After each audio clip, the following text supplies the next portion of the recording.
All right, welcome in, everyone. This is the game we have been waiting for. It is the Vikings at the Lions. 14-2 teams going head to head. I don't think I have ever seen two teams with this good of records battling it out for the number one seed in my entire time of watching football. I am so pumped for this game. Gotta admit, I'm really pulling for Detroit. I really like Dan Campbell's Lions. They're such a fun team. But I gotta give credit to Minnesota. They are probably the most overlooked 14-2 team I have ever seen. Like, nobody really acknowledges that they've only lost twice on the season, and they are a dominant team. I really feel like it comes down to Brian Flores' defense that he leads, and also the wide receiver core of the Vikings is just phenomenal. And Sam Darnold, he's been pulling his weight. So he had the kickoff. It goes for a touchback, and the Lions will start with the ball. Jared Goff and company.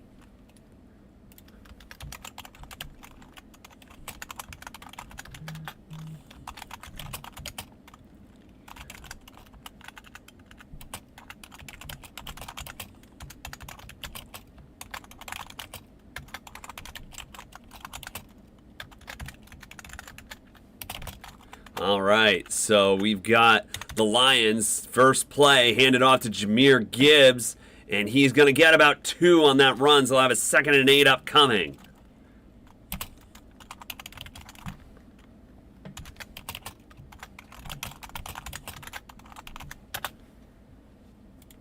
All right, I do feel like the Lions can pull this one off at home. It was a really hard-fought battle last time in Minnesota. The Lions won 31-29, got out to a 10-0 lead, but the Vikings clawed their way back.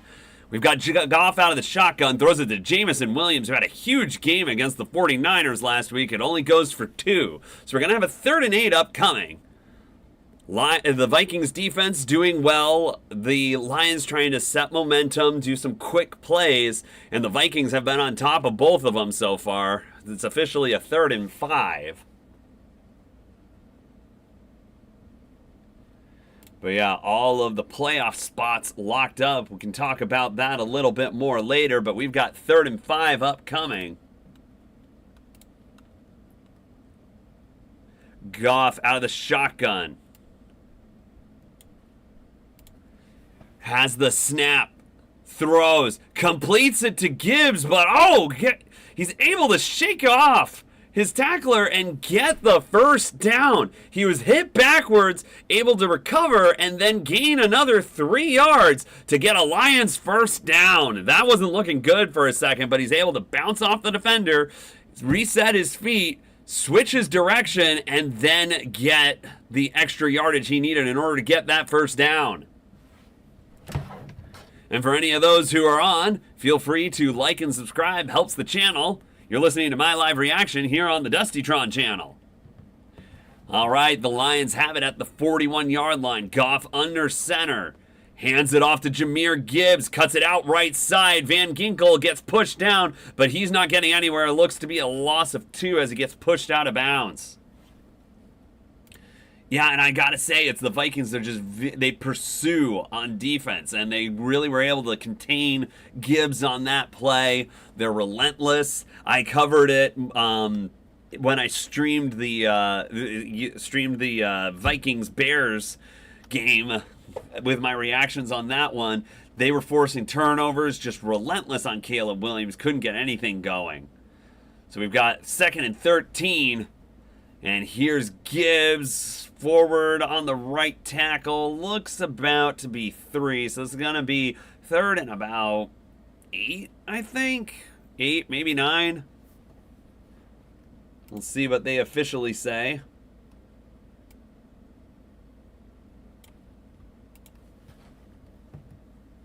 Third and 8. Goff out of the shotgun. Has Gibbs in the backfield. 4 wide receivers. It's a handoff. They go with the handoff on 3rd and 8, and the Vikings smother it for a loss of 5. That's Greenard. I believe he was one of their off-season acquisitions. Yeah, Jonathan Greenard from the Texans, I believe he was from. Just gets by, reads the play. Gibbs doesn't have a chance, and the Lions are going to have to punt on their opening possessions, only able to get 1 first down.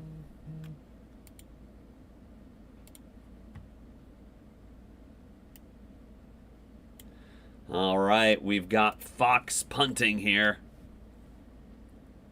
He's going to punt. It's going to be fielded by the Vikings. I believe that's Powell. Oh, he slipped, and he's down at the 14-yard line. So can't necessarily say credit the Lions' coverage for that. The returner slipped. And we're going to see the first possession from Sam Darnold. The Vikings with a good defensive stance on the first drive. The Lions' offense did not punt all of their last game against the 49ers, but they already punt once in this one. So Vikings definitely have the momentum on their side. We'll see what Sam Darnold can do.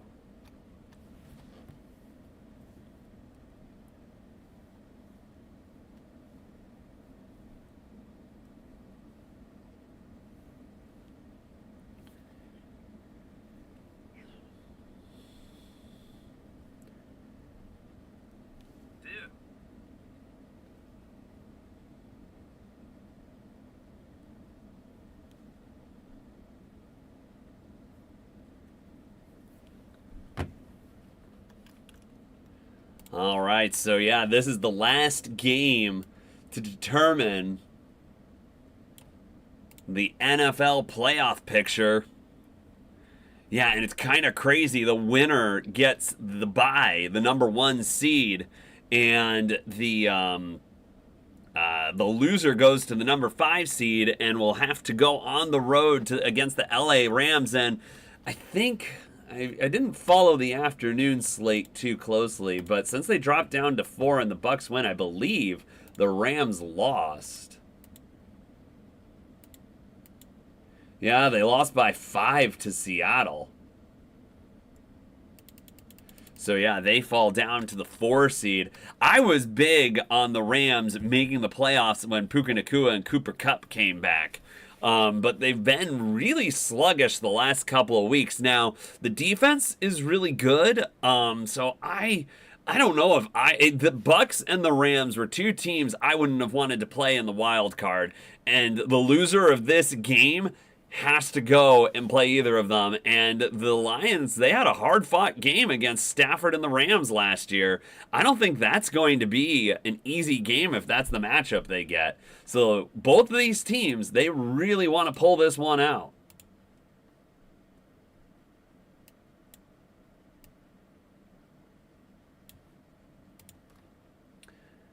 All right, looks like we've got the Vikings getting ready to start their first offensive series of the game. Sam Darnold under center, Aaron Jones in the backfield. They've got 2 wide receivers. Darnold takes the snap, hands it off to Aaron Jones. Big burst up the center, gets about 8, I say. So this is going to be a 2nd and 2. So normally you think of the Lions controlling the game through the ground with Montgomery and Gibbs. It's slowed down a bit since Montgomery went down with injury. They've been relying on the pass a bit more.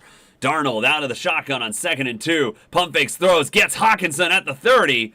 Makes sure that the catch stands, but yep, it's good. 1st and 10 for the Vikings at their own 30. And so the Lions had to struggle a bit, got to a 3rd down on their first set of downs last drive. The Vikings pick up a 1st down in 2 plays. So the Vikings, I think they're really trying to make a statement on this drive, get momentum early and maintain it. We've got a 1st and 10 at the 30-yard line for Minnesota. We've got 2 wide receivers to the right. Jones still in the backfield. Fakes the handoff. Looks like it might have been a broken play, but Justin Jefferson gets the ball and gets 6. So it's a good gain for Minnesota.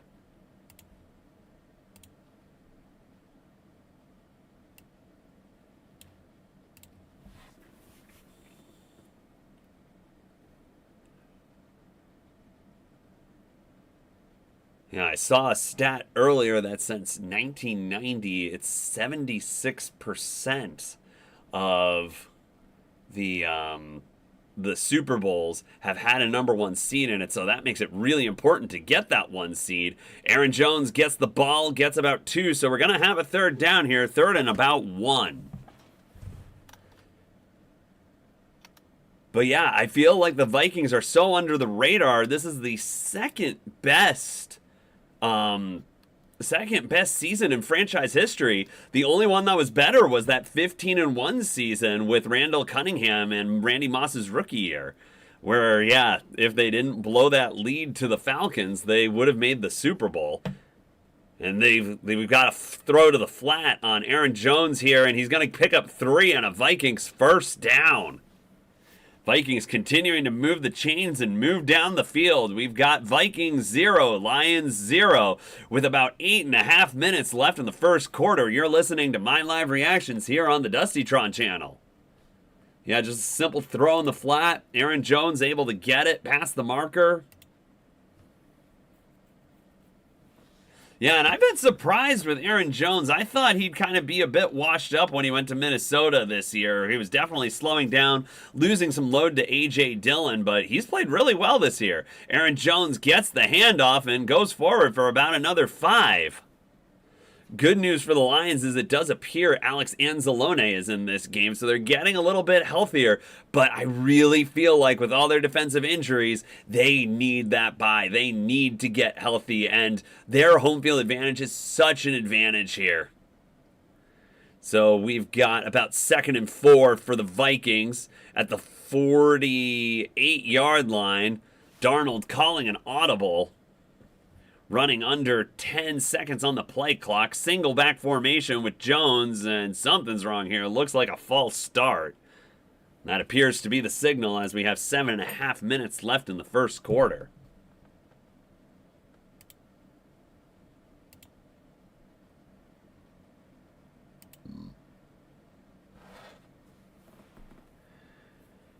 So self-inflicted harm by the Vikings there. Yeah, the tight end just moves a bit early there on the right side. It's number 86. Johnny Munt, who I had to, in a Dynasty League, play in a 2 tight end slot. So I know who that is. Darnold out of the shotgun, has Cam Akers in the backfield. Back to throw, got some pressure there. Pass is incomplete, so we're going to come up on a 3rd and 9. Can the Vikings convert? Yeah, and I think you're seeing a little bit more intensity from the Lions defense. Looking really good in their blue helmet, black alternate jerseys. I love these uniforms. They're some of the best in the league. But yeah, Alex Anzalone gets in. Or sorry, it's Jack Campbell. Gets some good pressure on Darnold there. Forces the errant throw. And so we got a 3rd and 9 upcoming from the 42-yard line. Darnold in the backfield. Takes the snap. Back to throw. Throws. He had Hawkinson, but it's incomplete. So the Vikings are going to have to punt. Hawkinson gets separation. It's in his hands. He just can't hold on to it. Might have been a little far, but I think that was a catchable ball, and Hawkinson has to bring that in.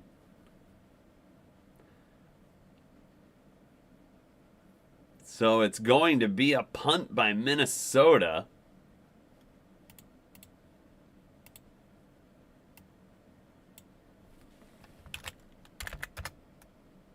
It's Khalif Raymond who's back to return for the Lions. And there, punts away. Pretty good kick. It's going to be returned by Raymond. And makes a man miss and gets it from the 10 to about the 23-yard line. We've got Minnesota 0, Detroit 0. You're listening to my live reactions here on the Dustytron channel. So, making a quick assumption here, and I'm going to go through my playoff picks. If the Lions maintain the number 1 seed here, that means our matchups are Eagles hosting the Packers, Bucks hosting the Commanders, and Rams hosting the Vikings. This is one of those strange years where the wild card teams are so strong that I don't know how much faith I have in the division winners. I mean, Eagles, I think they'll be able to hold their own. But I'm going to say that the Eagles beat the Packers. Bucks and Commanders, that could go either way. I think the Bucks, they have more playoff experience. Jane Daniels, he's been a great story, but I don't think he's going to get the Commanders past the wild card round. So let's go with Tampa Bay there. And I think the Vikings can take down the Rams. So that would mean that the Vikings would go on to play the Lions again, and then the Eagles and Bucks would play. I think the Eagles would take care of business against the Buccaneers, and then the Lions, I hope, would take care of business against the Vikings. So you'd have an Eagles-Lions championship game, and I really don't like that, but I'm going to say Lions. Lions get to the Super Bowl. And now let's say we'll go over to the AFC. We've got the Bills hosting the Broncos, the Ravens hosting the Steelers, and the Texans hosting the Chargers, with the Chiefs having the number 1 seed and the bye. Looks like the Lions are going to be getting ready here, so I'll cover my AFC predictions in just a bit. We have 7 minutes and 1 second left in the first quarter. The Lions going to start this drive from about their own 23-yard line. I would say, based on the first 2 possessions, Minnesota had a bit more going for them.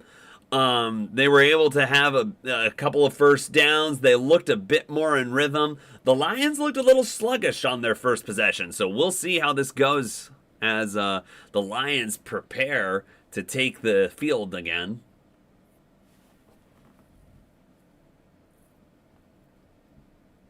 But yeah, I think of this Vikings team, and I just don't really think of them in the same light as I do that Randy Moss team. But they're almost just as good. They're only 1 win worse.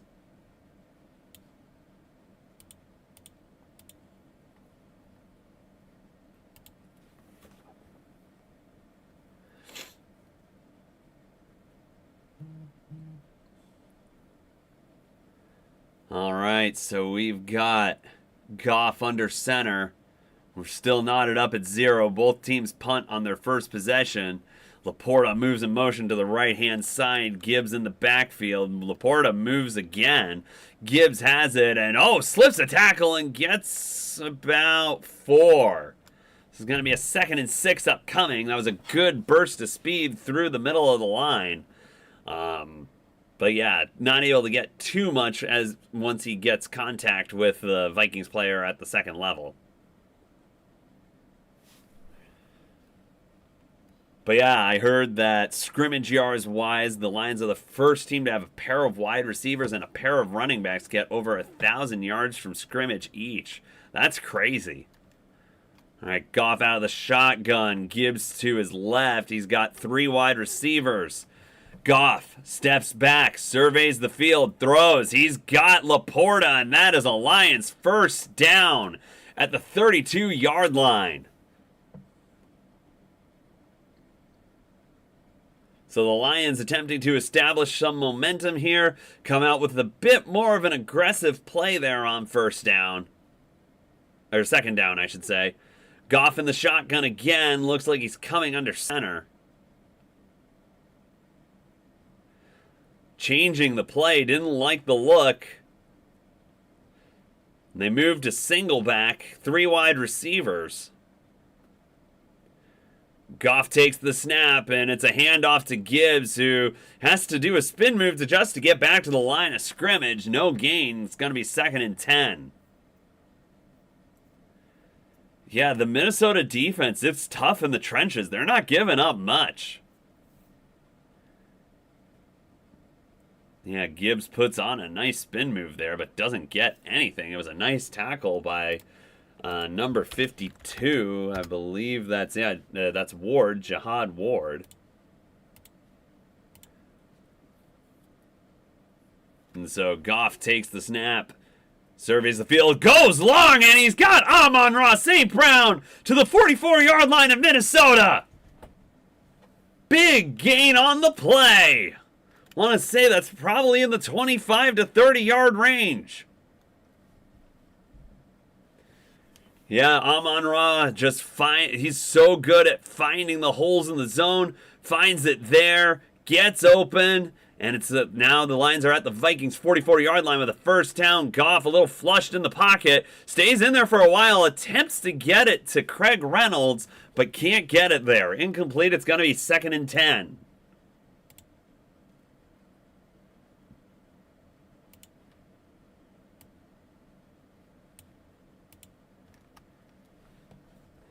.426 in the first quarter. Detroit 0, Minnesota 0. No points in this game yet. Clock stopped at 4:26 because of that incomplete pass. Goff in the backfield. He's got Reynolds. Throws. It's complete. I believe that's Laporta. So it's going to be about a 3rd and 3, I'm going to say. 3rd and 3. Lions moving down the field, inching ever closer to field goal range. I mean, for Jake Bates, they're in his range right now. Yeah, I feel like Minnesota, the second line, the linebackers, they just kind of played a little too far off on that one and just let the 2 tight ends of the Lions just run underneath them there. No one was really contesting that. So the Lions take the easy yardage. Maybe they were a little concerned about getting beaten the last play, so they played a little bit farther back, but let up a pass underneath. Goff under center has 2 wide receivers, and we have a timeout before the delay of game. Believe Detroit takes it.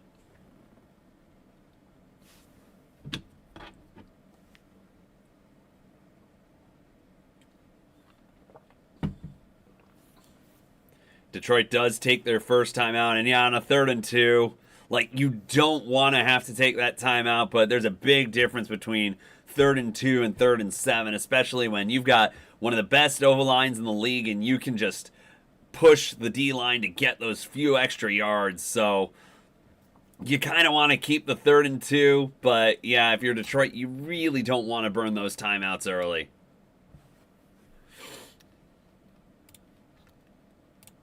You're listening to my live reactions here on the Dustytron channel. If you're not subscribed, please click that subscribe button and like the stream as well. It helps the channel a bunch. So it's Goff under center. It looks like they're coming out in pretty much the same formation, but they've got Craig Reynolds in the backfield. All right, we've got Craig Reynolds bouncing it outside. Gets it across the first down marker for, we've got a flag down. Oh, welcome in, Sam. Thanks for joining. Yeah, I was kind of just wearing this one today, but it totally worked. Matching the Lions black and blue that they're going with today. I want Carolina to have an outfit like this. I mean, I've talked about it before. I really think if the Panthers do rebrand, they should have a black helmet, a Panthers blue helmet. It does look like it's holding on the Lions, so that's unfortunate. That first down is coming back.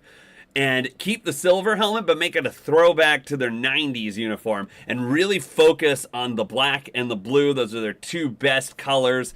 And just kind of focus on that. But I could see them wearing their blue helmet and sometimes doing the all blue, sometimes doing it all black. I think there's a lot of cool combinations they could do with that. But yes, this is an amazing uniform, and I love it. Goff is back to throw. Throws, gets it to Tim Patrick, but he's going to be about 4 yards shy. 4th and 4 on this side of the field. You know Dan Campbell wants to go for it. Dan Campbell wants to go for this so bad. And I think there wasn't even any hesitation. It's 4th and 5. Offense still on the field. Let's see what they do with this.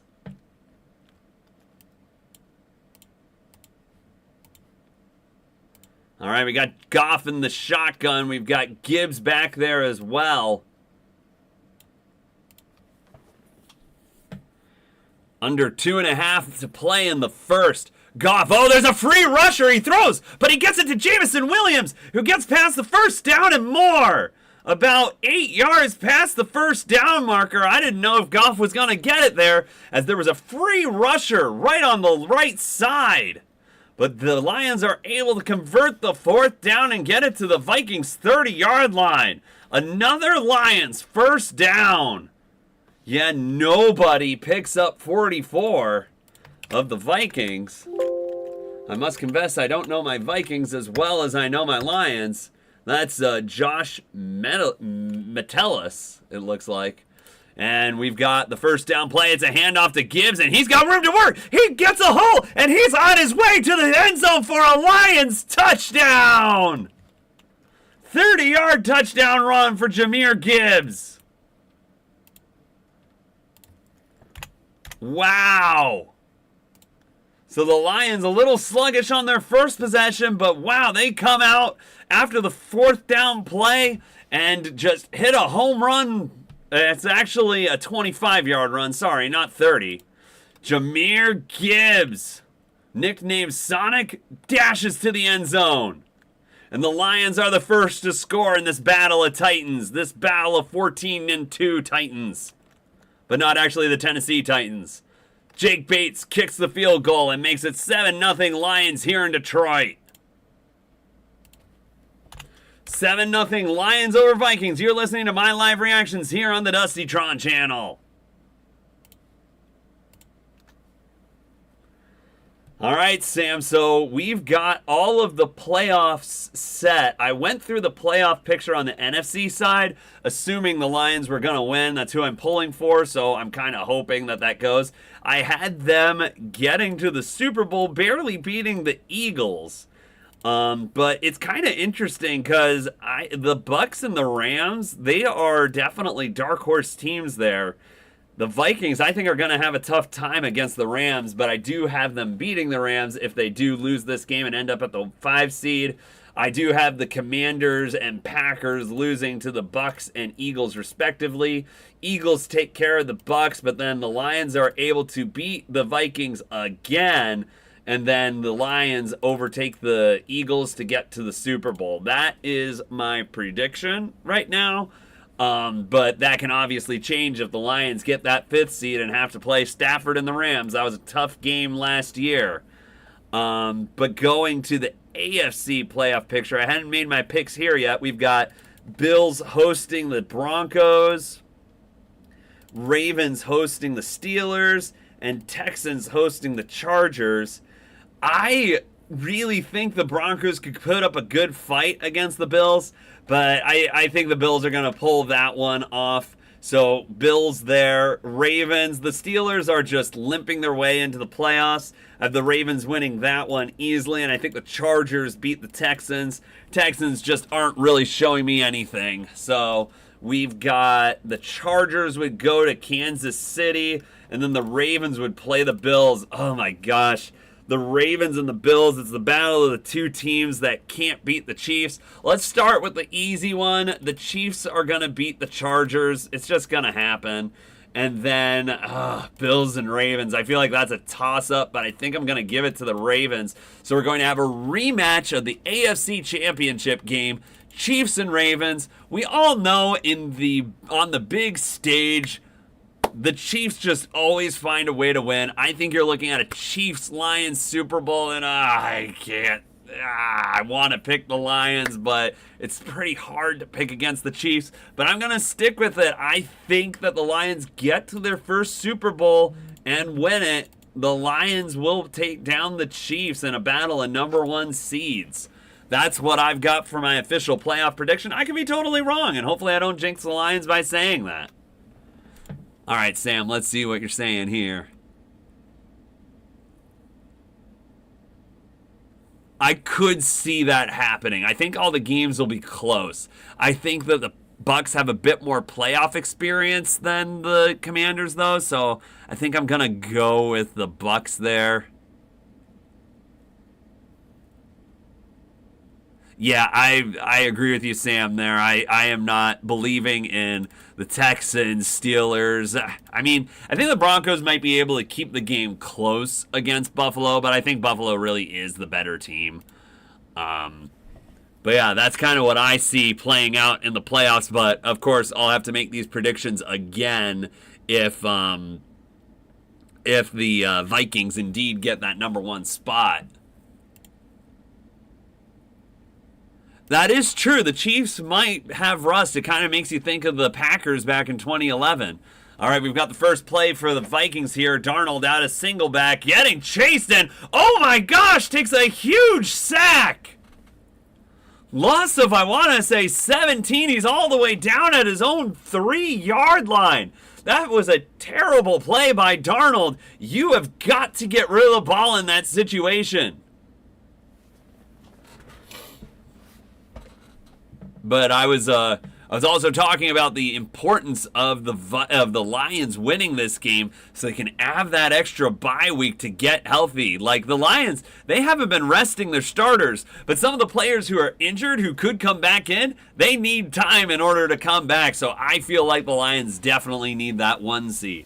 All right, so Sam Darnold out of his own end zone, throws a swing pass to Aaron Jones, and he turns the corner, gonna get about 8, I want to say. But it's still third and very long.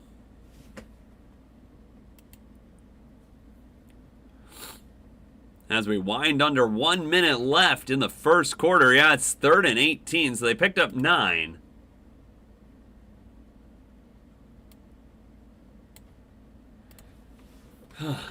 All right, under 30 seconds to play, barring an incomplete pass. This will probably be the last play of the quarter. 3rd and 18, ball at the 12-yard line. Darnold in the shotgun has 4 wide receivers, technically 3 wide receivers and 1 tight end. But play clock going down. He gets it off quick. Darnold goes long and overshoots Hawkinson. He was open, but throws the ball too far, and the Vikings are going to have to punt. And now the Lions with a great opportunity to take momentum in this one and establish a 2-possession lead. But we saw that happen last time these two teams met. Actually, I think that was the Vikings that got up 10-0 now that I'm thinking about that. All right, we've got the punt here. And that's Khalif Raymond at his own 31-yard line, trying to turn the corner, taken down, doesn't really get much. Is that Anzalone with the stitches? I noticed he was in today.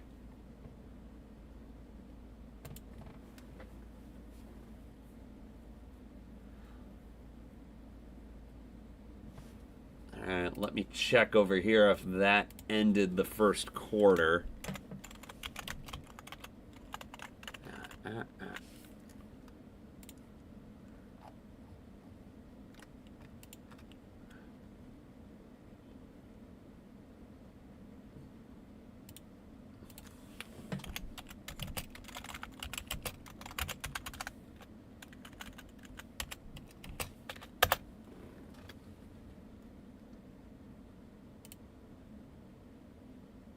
Yeah, no, it's ridiculous how many injuries he got. But hey, a week of rest will hopefully help. I think it'll definitely get you Montgomery back and maybe Carlton Davis.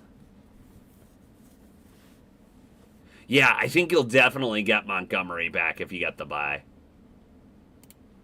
But yeah, taking a look at some of the game stats right now. Sam Darnold, 4 of 7 for 27 yards. Aaron Jones, 3 carries for 16 yards. Aaron Jones also with 2 receptions for 13 yards on 2 targets. TJ Hawkinson, 1 reception, 8 yards. Justin Jefferson, 1 reception, 6 yards. And taking a look at the Lions, Goff, not perfect. He was perfect for most of the game against the 49ers. I want to say it was almost the whole first half, but he already has 1 incompletion. 7 of 8 throwing the ball, 68 yards, no touchdown. Jahmyr Gibbs, 7 carries, 26 yards, 1 touchdown. The majority of that yardage was that 25-yard run. He's had a little bit of trouble finding room to run, and it's actually had a couple of negative runs in the game. Amon-Ra St. Brown had that 23-yard catch. Jameson Williams has 2 catches for 17 yards on 2 targets. Sam Laporta with 2 catches for 15 yards. Tim Patrick 1 for 7. Jahmyr Gibbs 1 for 6.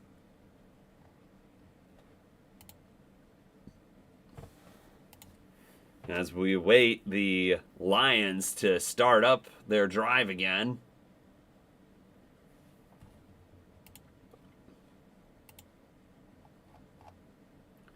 That was the end of the first quarter, so we will be starting the second quarter. Lions up 7-0 over the Minnesota Vikings. Update my graphic there. We are in the second quarter. It's not the seventh quarter.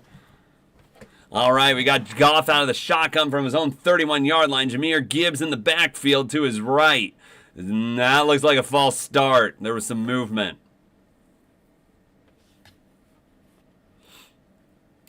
And that is indeed what it is. It's a false start.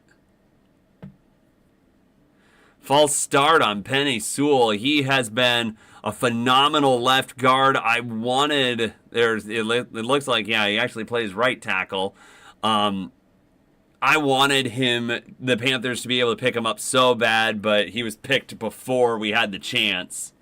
And we've got Gibbs up the middle. Looks like he got about 4 on that run, so we're going to have a second, and that's going to be about 11, I believe. Second and 11.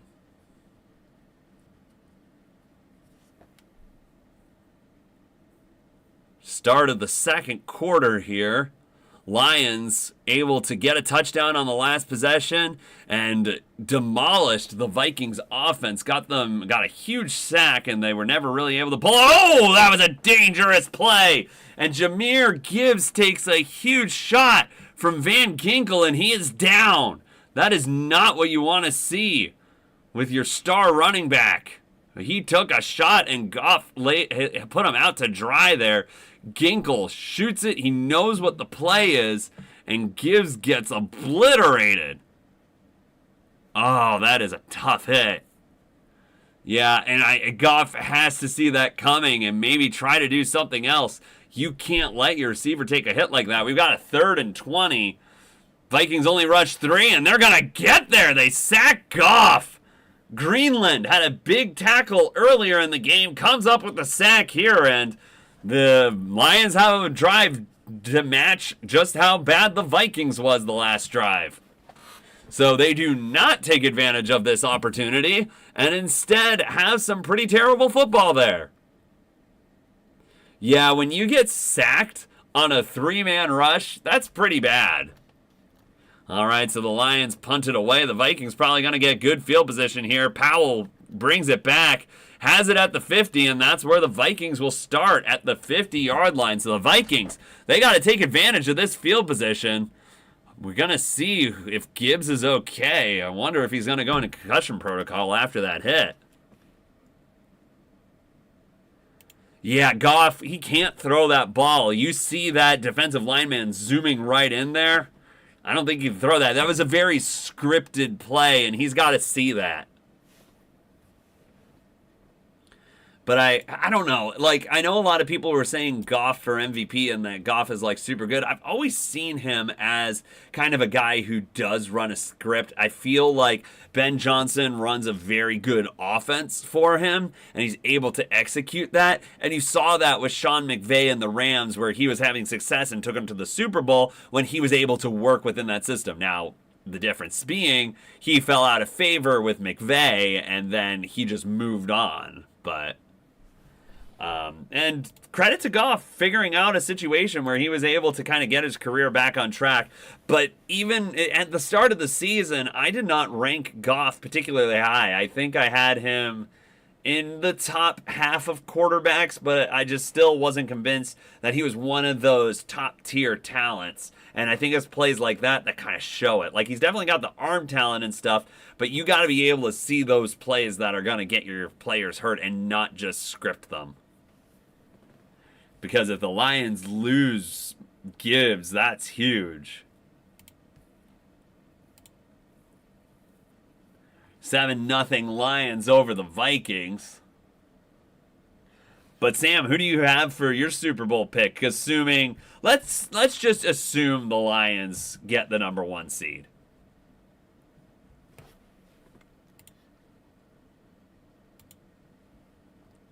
I can also make my picks if the Vikings get the number 1 seed. Because I would have the Lions playing the Rams, who I think the Lions would still beat them. I don't know if it would really change things too much, because Lions would beat the Vikings and the Lions would go into Minnesota and have to play them there, where they've won before. I think they can win again. So I would end up with Lions-Eagles anyway, but then the Lions would be on the road in Philadelphia, and that might be a harder one to win. So that might lead to a Chiefs-Eagles Super Bowl if the Eagles are at home and they can just beat up the Lions' defense on the ground.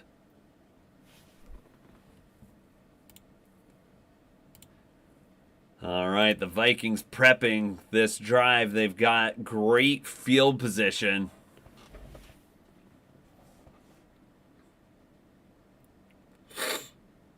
Seven 0 Detroit over Minnesota.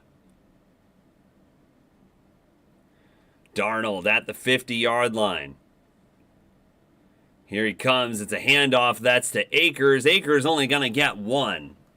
Cam Akers is another one who's bounced around from team to team and has kind of found himself a little role as a change of pace back. It's really weird what happened with the Rams, and he just kind of fell out of favor. Okay, so you think that the Ravens will probably be able to pull it off against the Chiefs. I don't, if they get matched up against the Chiefs, I just don't see the Ravens winning that game. Darnold back to throw on 2nd and 9, gets it to, I think that's Josh Oliver. That is Josh Oliver, and he gets a first down. There is a flag on the field. Let's see if this is going to stand.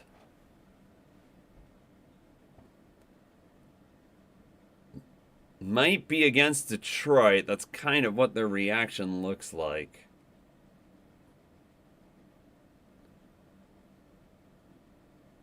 Yeah, looks like it might have been a helmet-to-helmet hit on Brian Branch. Let's see what they come out with. Doesn't look like they called anything. Yeah, I agree with that. I'm not. I have more faith in the Chiefs. They just always find a way to win it, and the Ravens and the Bills find ways to lose games when it matters. Like, they can win the regular season ones, but like 2 years ago, the Bills didn't show up at all at home against the Bengals. And then last year, they choked against the Chiefs. So we had a pass for no gain there. It's 2nd and 10. 36-yard line for the Vikings. Darnold in the shotgun. Back to pass. Pocket collapsing, throwing towards the end zone. And that is an incomplete pass. Addison didn't really ever have a shot at it there. Pretty good coverage by Detroit. Yeah, Terrion Arnold had a pretty rough day against the 49ers last week, but had good coverage on Addison there.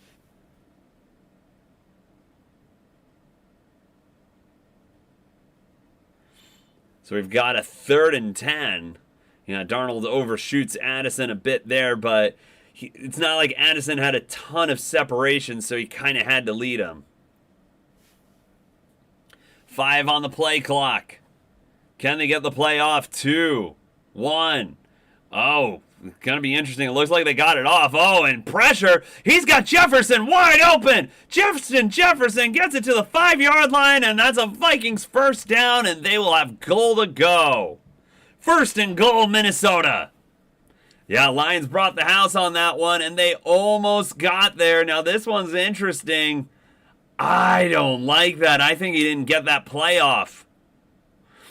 But yeah, Justin Jefferson, because of the blitz, he gets very open. Robinson makes a good play, being able to get him out of bounds.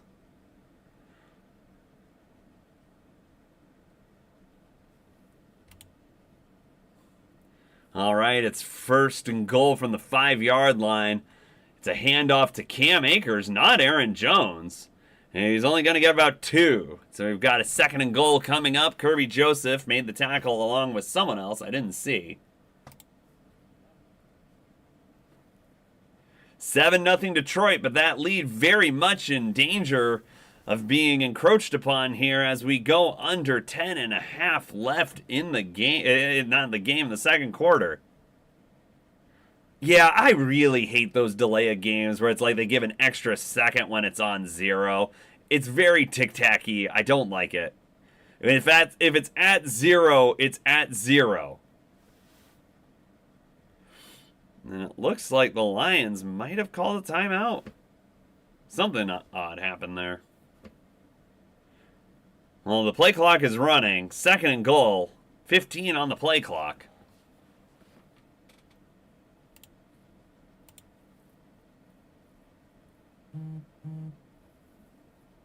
Something very weird happened with the clock there.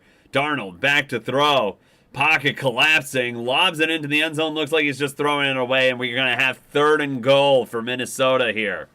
And if Minnesota, they're not always as aggressive as the Lions are, they might settle for the field goal if they're not able to get closer on this 3rd down. Well, that was a unique play. They had Jefferson in the backfield, but I believe that's Anzalone. Got good coverage there, and yeah, Darnold just throws it away.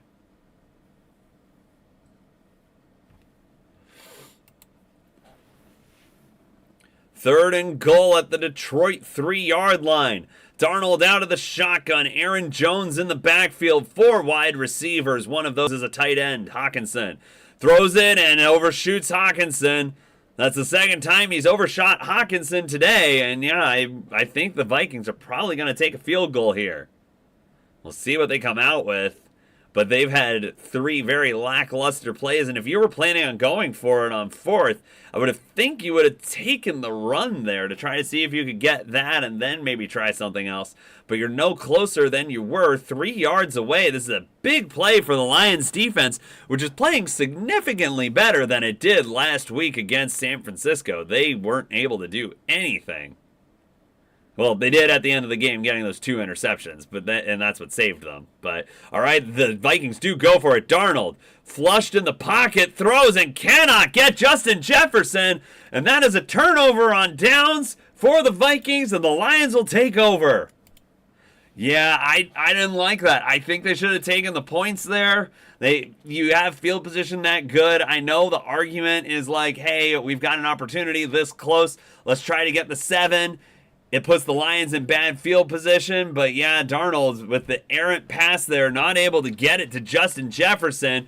It is 7-0 Lions, and they will take over. You're listening to my live reactions here on the Dustytron channel.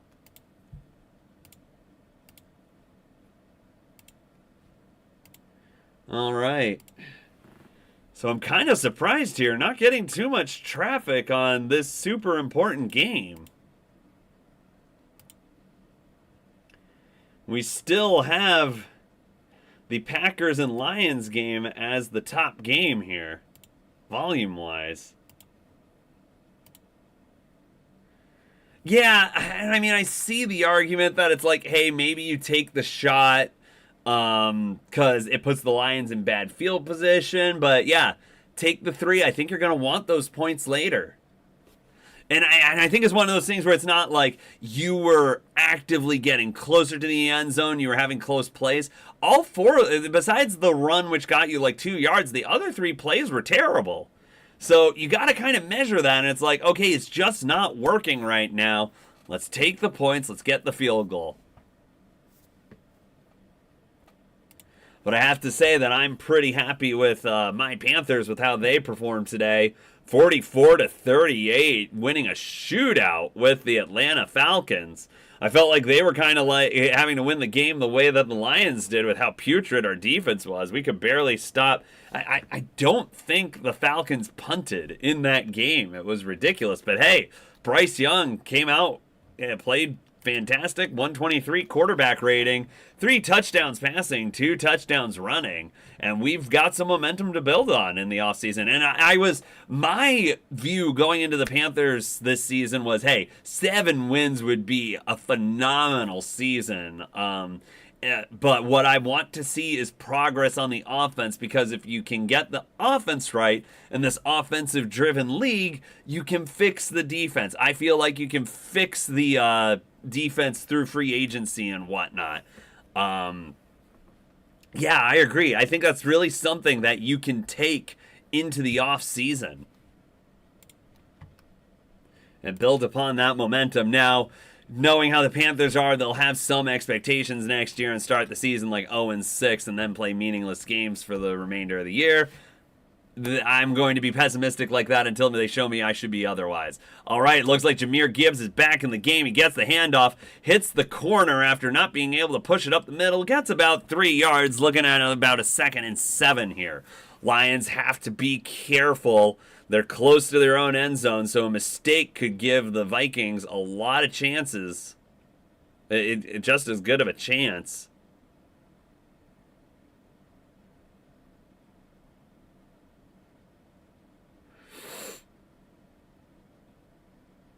All right, Goff under center. Gibbs in the back. That might actually be Reynolds.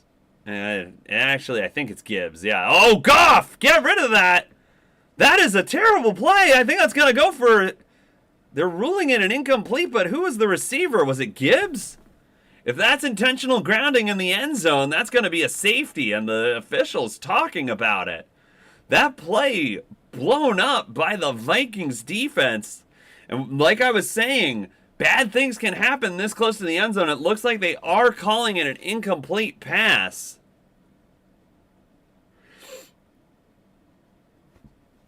They're saying that there was a receiver close enough, so it is indeed an incomplete pass and not intentional grounding. But that was close.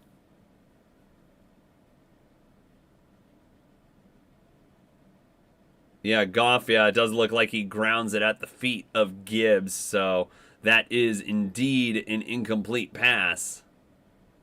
And we've got 3rd and 5 here. Goff throws, gets it to Laporta, and I think he got it past the first down marker. They give it to him. It's a first down for Detroit. Pick up a 6 on the play.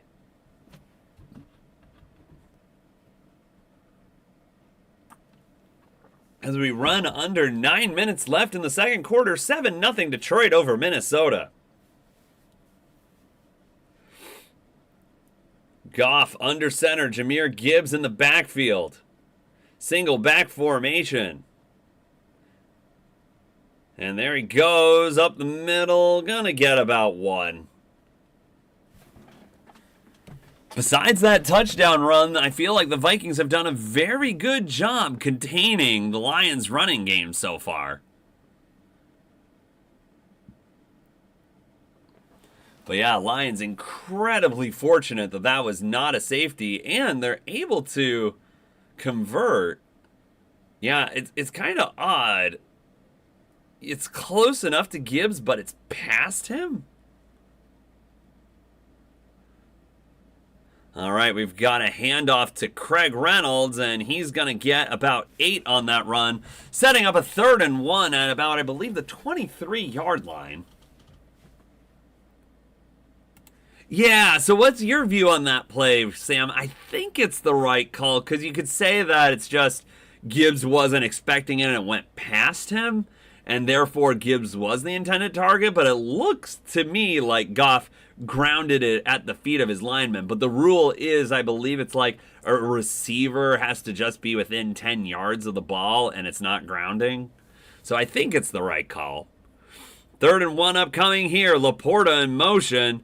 And it's going to be a handoff again to Reynolds, and Reynolds got it. Got about 3 yards. Yeah, and I agree with you there. I don't think that's how the rule works. I think it just has to be like receiver in 10-yard radius or something like that. I don't know. I'm not 100% certain of that, because if that's the interpretation, then it works. But yeah, no, I think Goff definitely was just panic throwing that. But yeah, we've got 1st and 10 as we wind under 7 minutes, halfway through the second quarter. We're having a tough divisional battle here. Oh no! It's intercepted! Intercepted! He was trying to get Reynolds on the screen and then patted up in the air and intercepted by the Vikings. That was not a great play. That was Ivan Pace Jr. with the interception. Now let's see here. Was it batted in the air, or was it just solely picked off there? Goff trying to get it. Yeah, it was tipped. It was tipped by Metellus. And then Pace Jr. is able to pick it off. So, yeah, that didn't have enough. So, I mean, maybe a little bit of ball don't lie there. As the Vikings get it back, should have had a safety, but now they've got a 1st and goal. And let's see what they do here. I think if you struggle with it, you take the 3. Yeah, Goff's struggling a bit tonight. Looks like he's getting a little flustered with the pressure that's coming through. Darnold back to throw. Looking, throws! Tipped away at the last second by Robertson. Darnold was going for Jefferson, but couldn't get him. It's a good play by Robertson.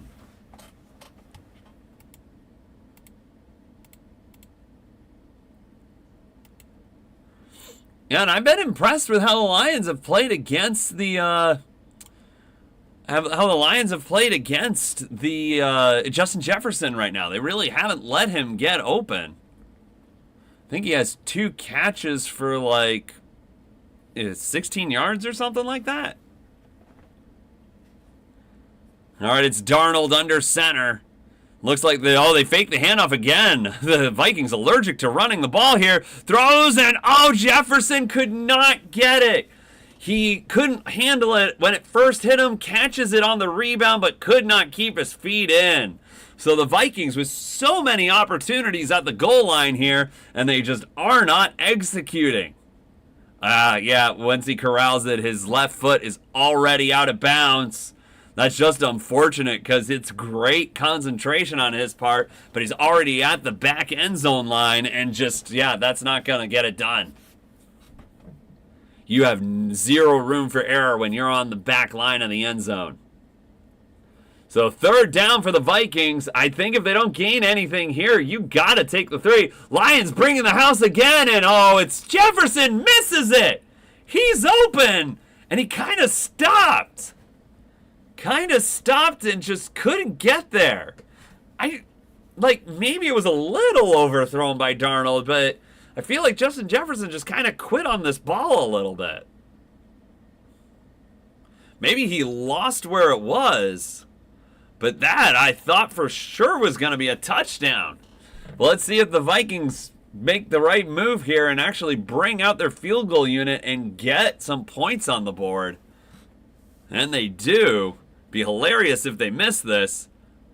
He tried. That was hooking right, but they get the field goal and the Vikings on the board with 6:35 left to play in the second quarter. 7-3 Lions over the Vikings. You're listening to my live reactions here on the Dustytron channel.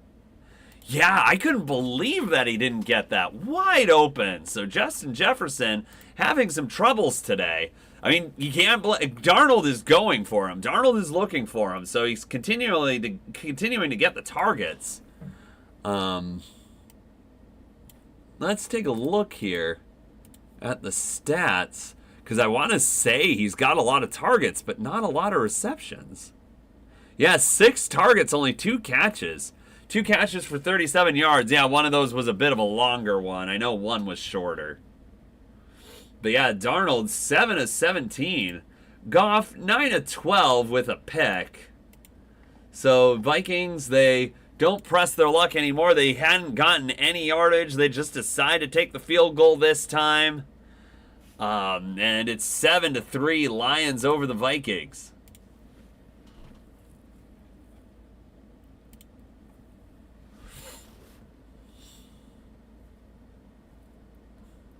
But yeah, ever since the NFL expanded to 7 teams in the making the playoffs, you get 6 wild card playoff matchups. Really looking forward to all of them. You get 2 on Saturday, 3 on Sunday, and 1 on Monday. It'll be interesting to see after this game what they schedule when. I wonder if they come out with it at all, because they might have been able to schedule the AFC one. Although I don't think they would probably release the playoff schedule yet.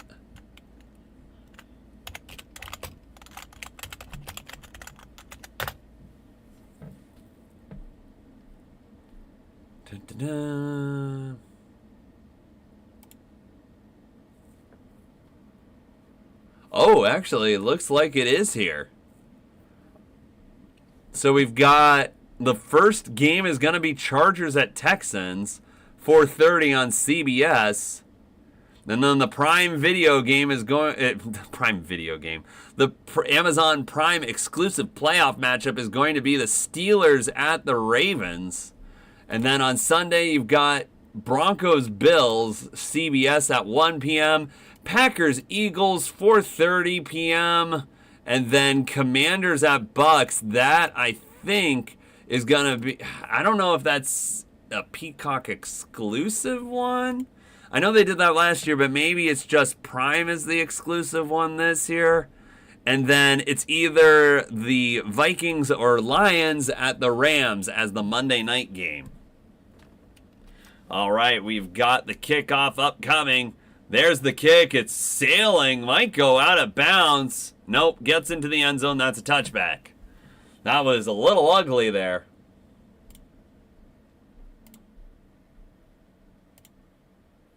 So Jared Goff and Jared Goff and the Lions offense hoping to execute a little bit better than they did last time. But yeah, quite the historical season for Detroit going on right now. They lead by 4 against the Vikings, and besides that one touchdown drive, their offense has looked a little flat. So let's see if they can get something going here as they start from their own 30-yard line. 1st and 10, single back formation. Goff throws across the middle, gets it to, I believe that's Tim Patrick, that's going to go for 9. Yeah, let's have a nice long drive at the end of the half here. The Lions did receive, so it will be the Vikings who start off with the ball to start the next half.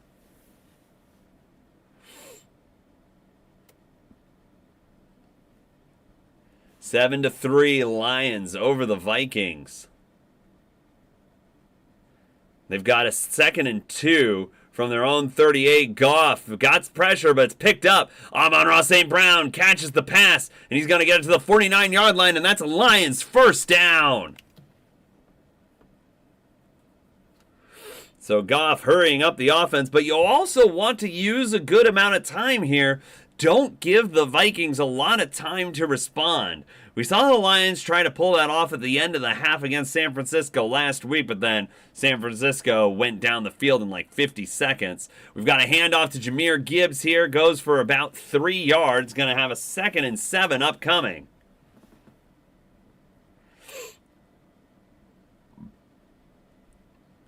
Getting close to 5 minutes left in the second quarter.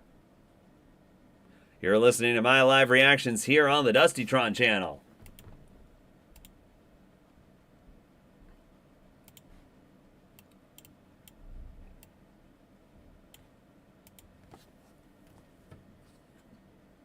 All right, Goff hands it off to Gibbs. Gibbs down at about the, I want to say that's the 44?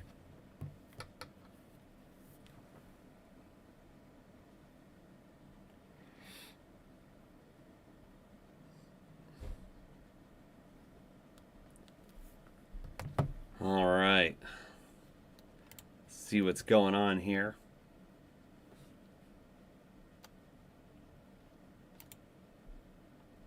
Third and 3 for Detroit. Yeah, it's from the 44-yard line. They hand it off to Craig Reynolds, and oh, he's close. I don't think they're going to mark him that he got it, and yeah, this is Dan Campbell's going to go for this one. It's 4th and inches.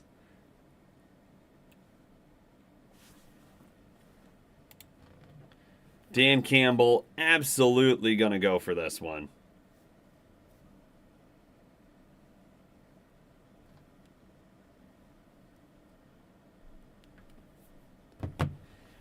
Yep, already there. As we wind under 3:40 left in the fourth. Clock stops there. Wonder if Minnesota took a timeout.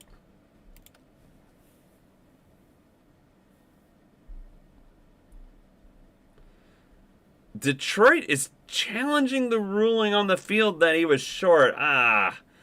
it was really tough to see that.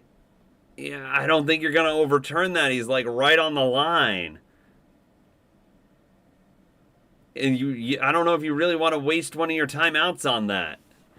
It's real. It has to be conclusive, like super clear cut that the officials got the spot wrong. And when they tend to get the spot wrong that bad, like the new thing that the NFL does where they phone in the call and say, hey, just overturn it, don't make them challenge it. I forget what they call that. But yeah, I feel like they generally do that if they spot the ball wrong. Yeah, I don't see it. I see it right on the line, and they're going to call that as call stands because that's what was called on the field. Now, likewise, if you flip the script and he had gotten it and the Vikings are challenging and saying that he didn't, they'd probably keep it as a first down because you just can't really tell from this angle. So, yeah, I don't think that... Yeah, maybe expedited review, that might be what it is.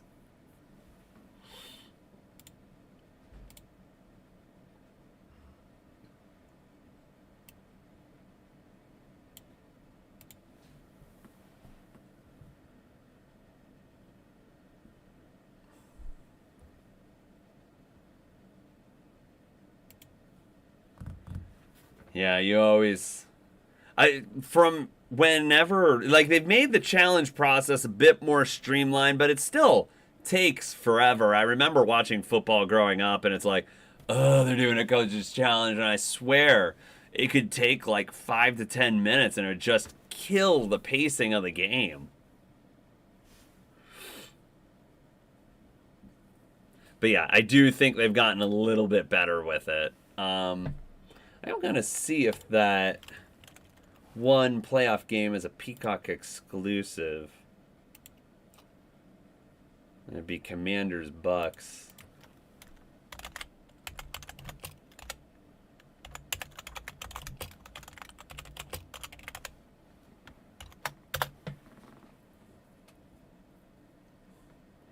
Okay, so that was back in 2023.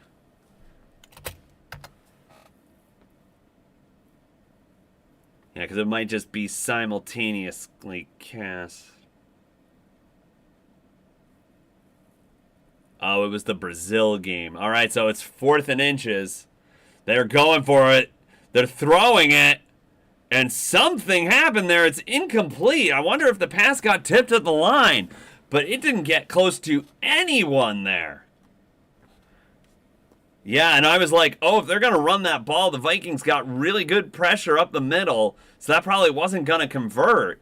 But they throw the ball, and what happened? Like, it wasn't anywhere close. It had to have been tipped. Yeah, I think it did get tipped there. Yep. Definitely a tipped ball. It was going for Jamison Williams. So a great play by the Vikings D-line, able to break up that play. That was Jonathan Bullard, able to get his hands up there and knock it away. And so the Vikings, they've got a chance at points before the half at their own 42-yard line. It's a handoff to Aaron Jones, trying to find a seam, gets about 3 yards on the ground. As we're under 3.5 minutes to play in the second quarter. This is what you like here. It's a hard-fought divisional matchup with a lot on the line here. The number 1 seed on the line.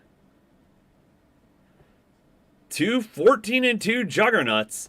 Might be the first time that, well, it's actually going to be the first time this has ever happened in NFL history because of the 17-game schedule.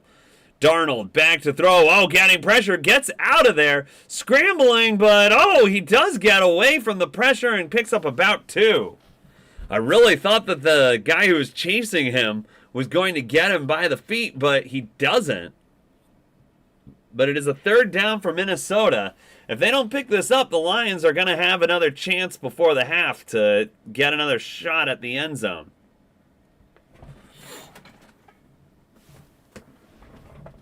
3rd and 6 for Minnesota. And I can say today that maybe Minnesota's offensive line isn't as good as the 49ers, but the Lions are definitely getting a lot more pressure on the quarterback tonight than they did against San Francisco. Close to the 2-minute warning. We've got 2 minutes and 15 seconds left. Third down for the Vikings. Darnold back to throw. Throws. Completes it to Jalen Nailor. And he's going to get it all the way to the 35-yard line of Detroit. First down, Minnesota. Looks like he got some on a crossing route, like a drag route from left to right. Darnold hits him in stride, and Nailor able to turn it upfield and get some yards after the catch. So we're at the 2-minute warning now. These two teams really fighting it out in this final week, and you gotta wonder, with how beat up these teams might be after this game, are they going to be able to have the stamina that they need to win that wild card matchup for whoever loses this game? Because, yeah, maybe Minnesota, they don't win this one. They're so beat up from the Lions being really physical in this one that they can't overcome the Rams. So we'll have to wait and see on that one.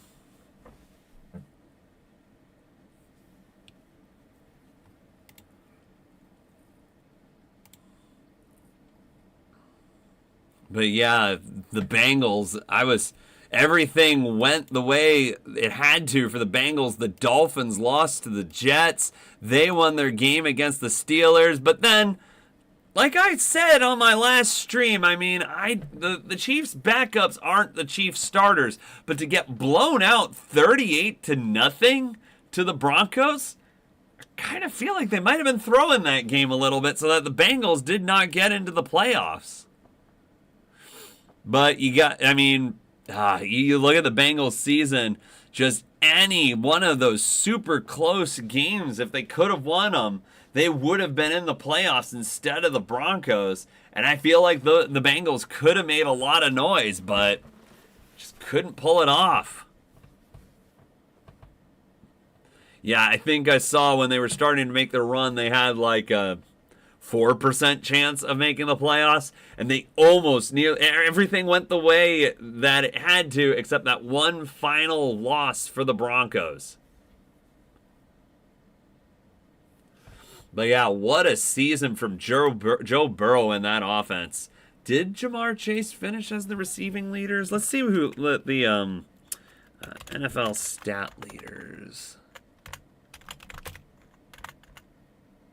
Leaders 2024.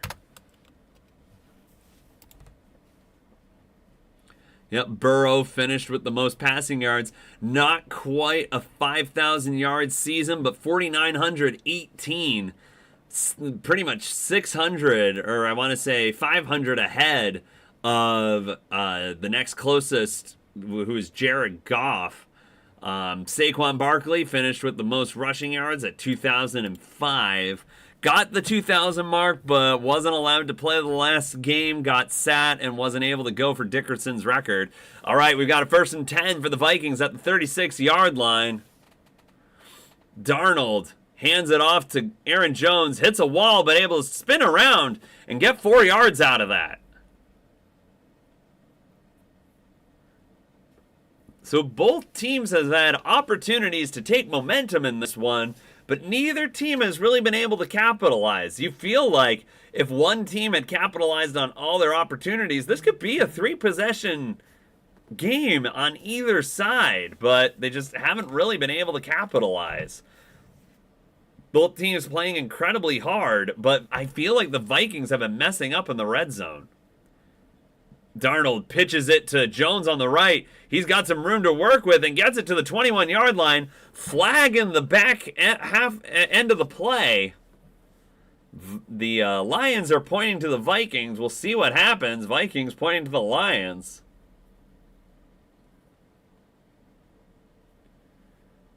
We'll see what the ruling on the field is. Yeah, I agree with you, Sam. If he was on any of the playoff teams, he probably would be MVP. Like, that season, it's ridiculous. Like, let's see if I can pull up more of his stats here.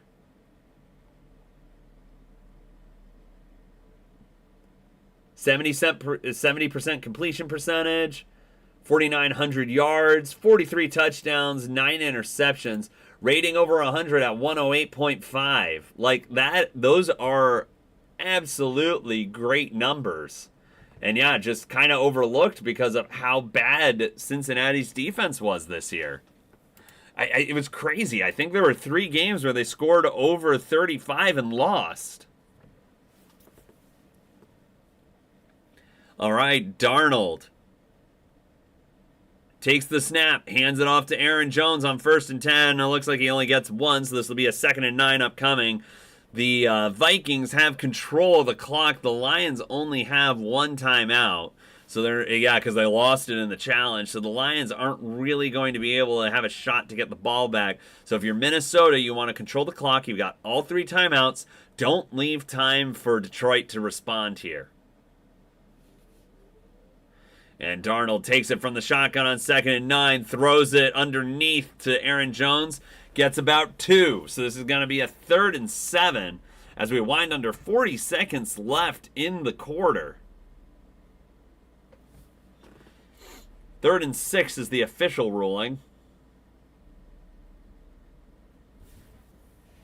And I think Minnesota took a timeout with 28 seconds left. That's their first timeout. You're listening to my live reactions here on the Dustytron channel.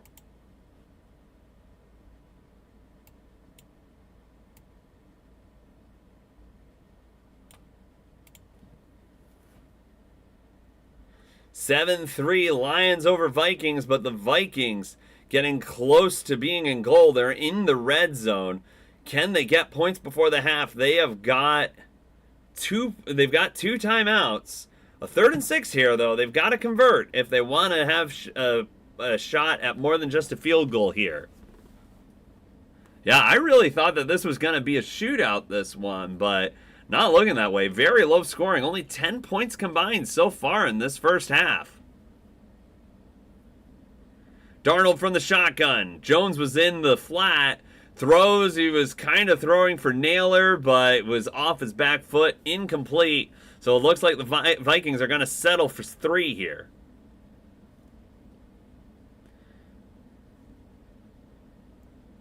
Yeah, decent pressure on Darnold. Wasn't able to step into the throw and kind of just throws it away. Threw it between Aaron Jones and Jalen Naylor. And so we've got another field goal upcoming. There's the snap. Hold is good. Kick is up, and that one's through the uprights. So the Vikings close in the gap to 1, 7-6. With 20 seconds left in the second quarter. Yeah, I know. Like, it's not a great drive to give up at the end of the half there, but hey, it was only 3. You still got the lead. Gonna maintain it going into halftime. But yeah, the Lions offense looking a little sluggish right here. They've been making mistakes. Gotta get it together. This is gonna be a tough second half. Can't be giving up these opportunities.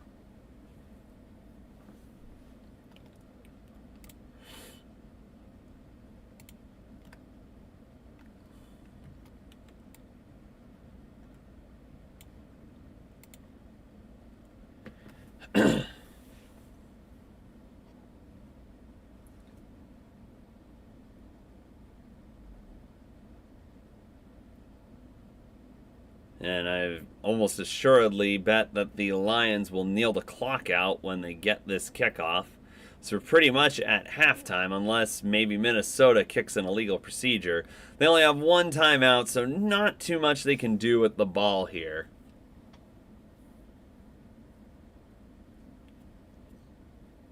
And there's the kickoff, and oh my gosh! I think he kicked it out of bounds.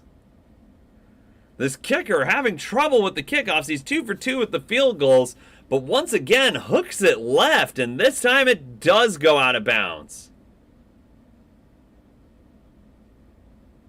So we'll see where the ball is placed. I thought I saw a legal procedure earlier in the Panthers-Falcons game, and they put it at the 25.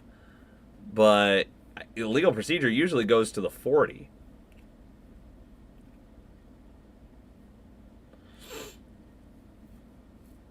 All right, yep. It's at the 40, and the Lions in attack mode.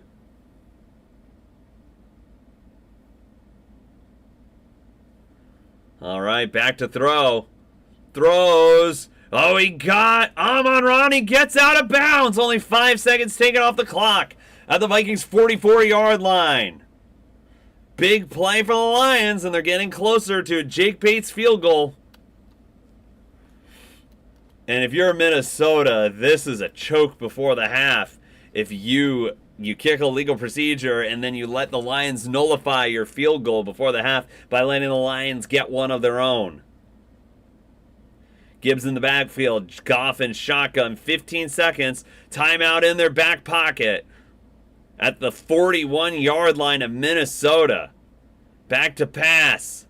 Throws across the middle, gets it to, I believe that's Khalif Raymond. They're going to let the clock run down, and it looks like that's where they're going to call their timeout. With 2 seconds left to play in the second quarter. Lions use their final timeout. Will the Vikings try to ice Bates?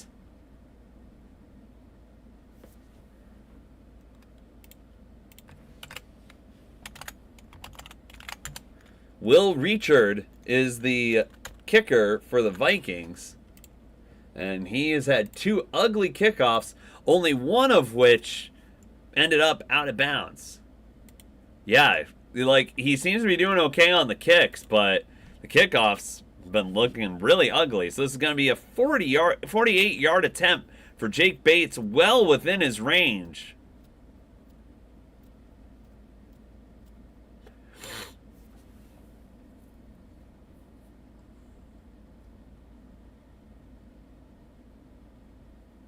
And yeah, I think that is a timeout taken by the Vikings, so they're going to make Bates think about it a little bit more.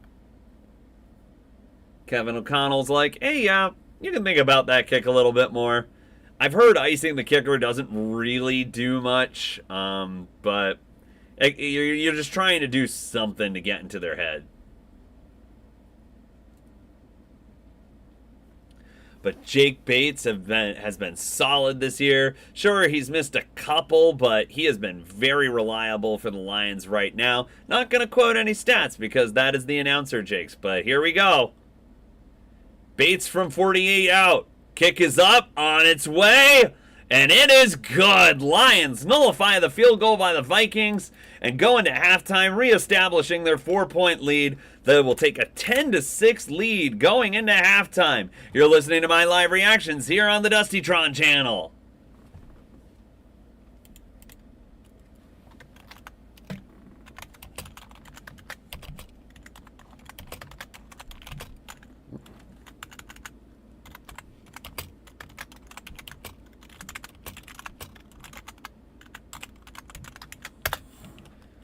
All right, change this graphic to halftime.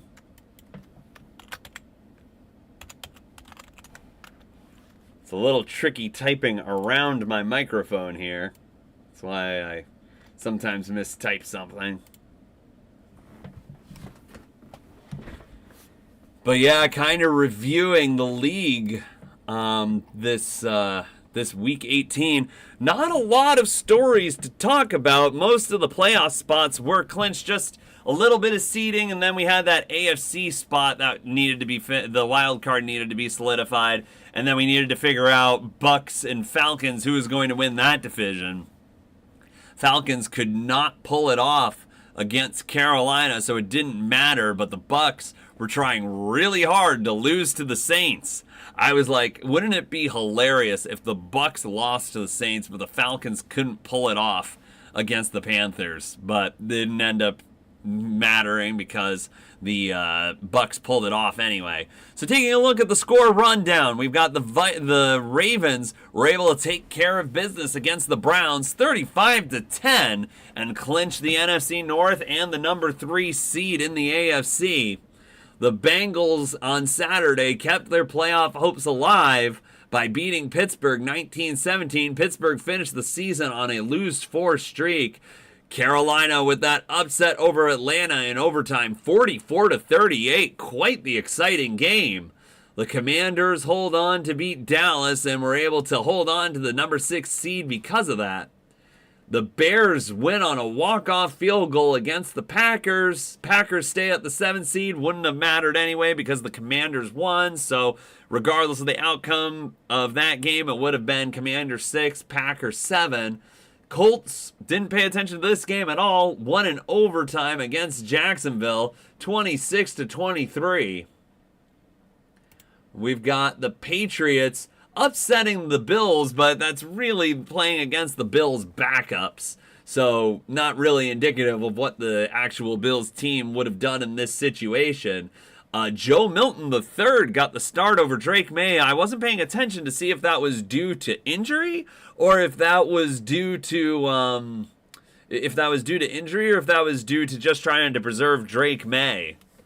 The Eagles took down the Giants. The Eagles' backups took down the Giants. Giants predictably did not score above 40 this week, unlike last week against a porous Colts defense, which I started in fantasy and very much regret that decision.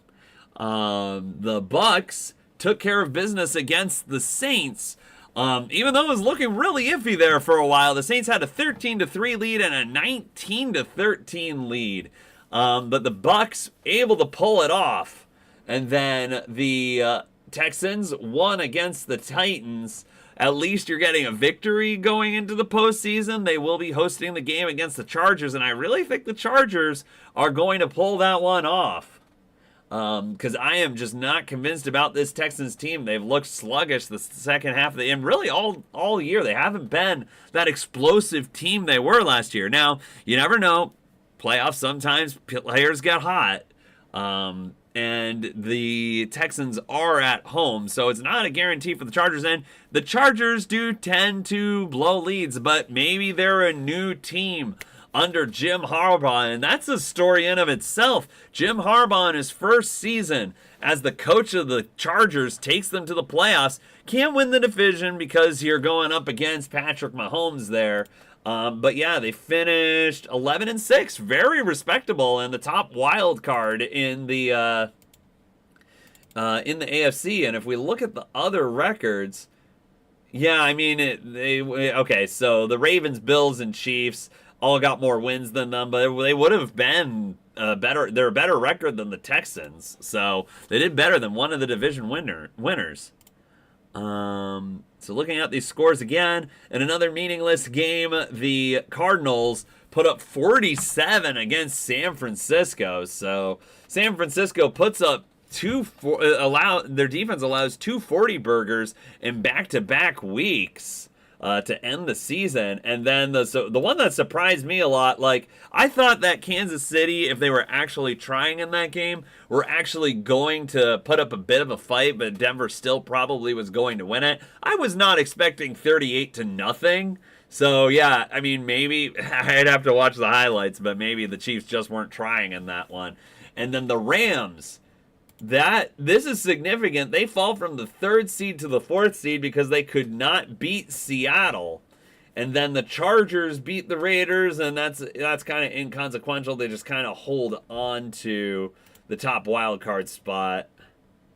Yeah, the Steelers had already lost, and they had the tiebreaker over them. So or maybe they didn't. I don't know. But so maybe they got themselves into the 5th seed there. Taking a look here. Oh, where was... Oh, yeah, it was the tickers here. And then the Jets beat a Miami team that was trying to get into the playoffs. Wouldn't have mattered anyway because the Broncos won, but the Jets defeat Miami by 12. And you got to wonder sometimes in these final weeks, it's like maybe the teams are just playing a little bit more loose. There's not much to lose, so they just kind of go out there and ball. And sometimes you see some of these lower teams like the Carolina Panthers actually pull out some impressive wins at the end of the season. But I mean, if you look at Carolina, if you added 3 more wins, those 3 super close games that we could have won against the Eagles, Bucks, and Chiefs, we would have finished 8-9 on the year, which would have been fantastic. So considering that we were very close to being 8-9 on this season, I'm pretty pleased with that.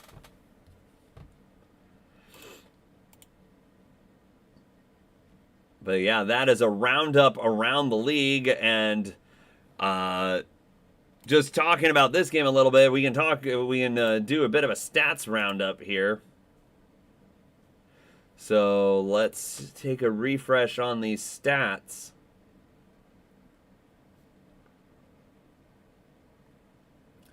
All right, taking a look at the Vikings offensive numbers. Sam Darnold with an under 50% completion percentage, 9 of 20, not even 100 yards passing, 93 yards, but some of those weren't his fault. I feel like Justin Jefferson on the back line of the end zone should have caught that pass, and then there was the one where he was wide open where Darnold just kind of throws it into the corner, and Jefferson either like lost sight of the ball or just didn't run the right route to get himself in position and just misses it. But Darnold, I feel like, is giving Jefferson chances. In the running game, we've got 7 carries for Aaron Jones, 32 yards. Cam Akers, 2 carries for 3 yards. Darnold, 1 carry for 2 yards. In the receiving game, Justin Jefferson, 2 receptions, 37 yards on 6 targets. Jalen Nailor, 1 catch for 18 yards on 1 target. Aaron Jones, 3 catches, 17 yards on 4 targets. Josh Oliver, 1 catch for 13 yards on 2 targets. TJ Hawkinson, 1 catch for 8 yards on 4 targets. And Jordan Addison with the 1 catch for no yards, 2 targets. The other target was the one that was in the end zone and he couldn't quite get to it. So looking at the Lions stats here, Goff, 115 yards 15 yards passing, 1 interception, 13 of 17, so he's got the 4 incompletions. Jahmyr Gibbs, 12 carries for 42 yards, 1 touchdown. A lot of those yards, he had a 25-yard touchdown run, so a lot of his other runs pretty ineffective. Craig Reynolds, 3 carries for 13 yards, 4 yards a tote. For receiving, we've got Amon-Ra St. Brown with 3 catches, 53 yards on 3 targets. Sam Laporta, 3 catches, 21 yards on 3 targets. Jameson Williams, 2 catches, 17 yards on 3 targets. Tim Patrick, 2 catches, 15 yards on 2 targets. Khalif Raymond, 1 catch, 11 yards on 1 target. Craig Reynolds, no catches on 2 targets. And Jahmyr Gibbs, 2 catches for -2 yards on 2 catches. I feel like a lot of that was the one where Goff scripted it and he lost like 7 yards on the play. And now let's look at some team stats here. Total yardage, we've got Detroit in the lead, 159 to 113. Passing yards, Detroit leading 104 to 76. Rushing yards, Detroit has the lead as well, 55 to 37. Average yards per play, Detroit has 5 yards per play. Minnesota has 4. Turnover battle, Minnesota's winning right now. They've gotten 1 turnover off the Lions, whereas the Lions have not gotten any turnovers off Minnesota. Each team has 1 sack. Detroit winning the time of possession battle, 17 minutes and 41 seconds to Minnesota's 12 minutes and 19 seconds. And we've had a pretty low penalty game, only 5 total. Detroit has 3 and Minnesota has 2.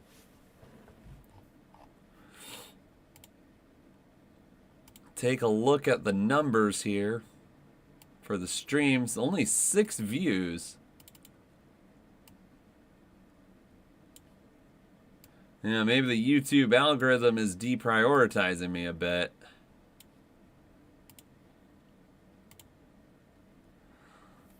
Yeah, go Lions, Sam. Thanks for joining for a bit. It was nice to have you on. And yeah, go Detroit. They hopefully have got a good momentum going into the second half with that last drive before the half. Yeah, no, I agree. Yeah, and it really did. I mean, the Vikings weren't able to capitalize on that. Or did they? Yeah, they capitalized on the interception. It was the drive before, but I mean, capitalize is a strong word. They were only able to get a field goal out of it. But yeah, Lions turning the ball over and giving the Vikings good field positions, or when the Lions got the stop on Minnesota on the 4th down, but then weren't really able to move the ball, and Minnesota was able to get good field position out of it. That was definitely one that got an advantage to Minnesota. So you kind of feel like the Lions have been playing the better game, but they've been keeping Minnesota around.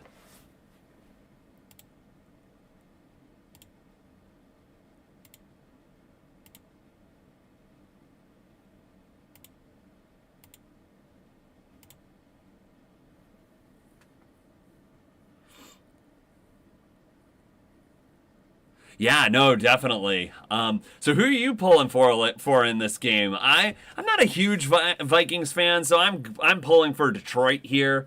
But I'm kind of just impressed with Minnesota that this has been their second best year win-wise in franchise history, but I want to say they're like the most overlooked 14-2 team this year. They keep winning games, they keep winning close games, and yet you kind of feel like they just don't get the respect for it. But yeah, for whatever reason, within the 10-yard line, Minnesota has just been shooting themselves in the foot. They've been not executing. Okay, yeah, so probably going for the Lions there then. But yeah, we've got 10-6 Lions over the Vikings. I was expecting a bit more fireworks in this game, but didn't really get it. So maybe the second half will prove differently. This one's been a bit of a slogfest. And I don't want to say that that's because the offenses haven't been firing. The offenses have been moving the ball down the field, but there just hasn't been a lot of points coming from it, which is interesting. But yeah, the last game I covered here was Lions and 49ers, and there were 0 punts in that game. I believe there's been 4 in this game, 2 by each. But yeah, if you're new to the channel, like the stream and subscribe if you can. It helps the channel a bunch. I definitely appreciate it.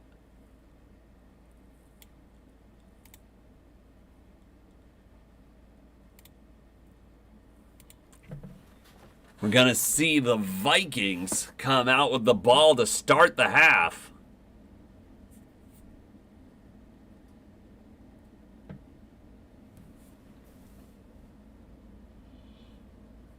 Bates will do the dynamic touchback, as I like to call it. Barely any returns, although we saw at the end of the half, it was a big 3-point swing there. Bates kind of hooks that to the right, but it does go into the end zone for a touchback. The Vikings kicker, Richard, I might not be pronouncing that right, but yeah, he kicked it as an illegal procedure, and the Lions are get at the 40-yard line and get a field goal out of that. And the kickoff before that, it was very close to going illegal procedure, hooking left again, but it bounced into the end zone, fortunately for the Vikings. So he's almost kicked 2 illegal procedures in this game. So I'm sure his special coach is kind of reaming him out on the sideline. All right. Vikings with a 1st and 10 from the 30-yard line. Darnold under center.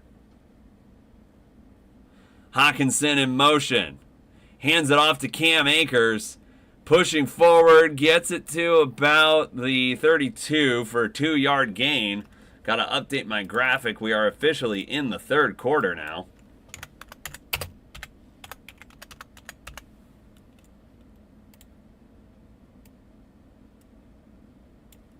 All right, 2nd and 8. Darnold back to throw. Throwing long, and there's nobody there. Must have thought his receiver was running a route that he wasn't. So definitely looked like there was some miscommunication. We're at 3rd and 8. 10-6, Lions over the Vikings. In this battle of 14-2 juggernauts, they're really having a tough one here. Very physical games thus far. Alex Anzalone, the fan favorite linebacker for the Lions, came back for this game. Darnold in the shotgun on 3rd and 8. Justin Jefferson moving in motion. Darnold has it. He's got some guys in the backfield, but he's able to get the pass off, and it's incomplete, intended for Justin Jefferson. But we've got some laundry on the field, and yeah, maybe Robertson got a little too handsy on him. This might be DPI.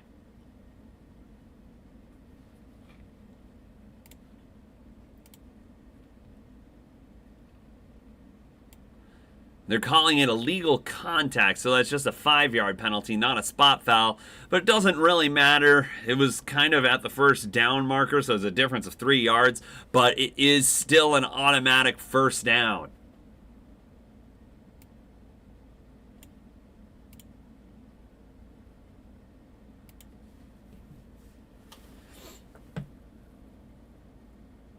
And they're calling it on Brian Branch, so it was actually away from the pass. Kind of pushes him in the back, causes him to stumble. Might be a bit of a tic-tacky call there. All right, we've got Darnold under center. Takes the snap, fakes the handoff, it's play action. Throws it down the field and unable to get it to Addison. So Darnold showing a bit of his uglier side in this one. Under 50% completion percentage. Yeah, 9 of 22 passing. That is not good.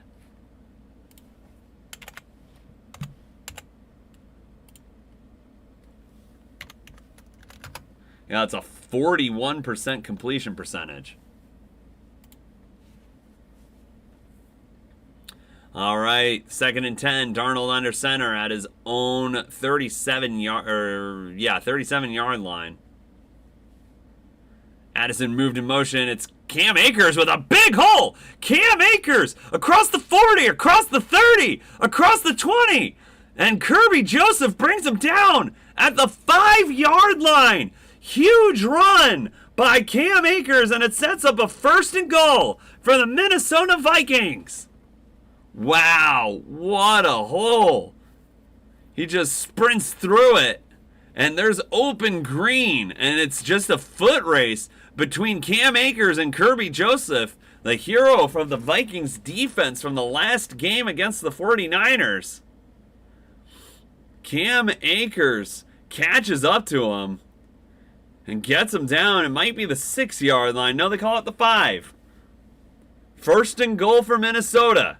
Hands it off to Akers again. The Lions get him this time. No gain. So it's going to be 2nd and goal. And like I said, Vikings seem to be a bit allergic to the end zone. They get into the red zone and they've had to settle for field goals.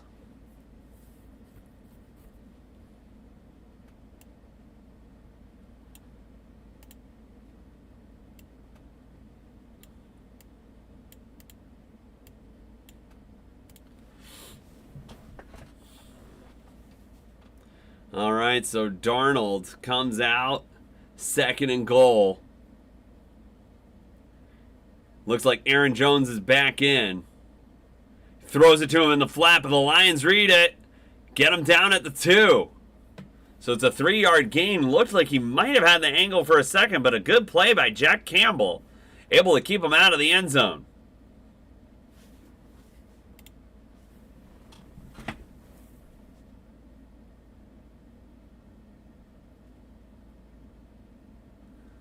Yeah, gets Jones in the flat. So it's actually Robertson who got him. Jack Campbell just pushes him out of bounds. 3rd and goal from the 2. Can the Vikings finally get into the end zone? Munt in motion. And Darnold, he's getting flushed out of the pocket. He throws and it looks like he's just throwing it away. And the Lions, once again, hold the Vikings out of the end zone. And then at the 2-yard line, is Kevin O'Connell going to go for it? They've at least gained a couple yards on this goal-to-go situation. I'm not seeing the field goal kicking team out yet.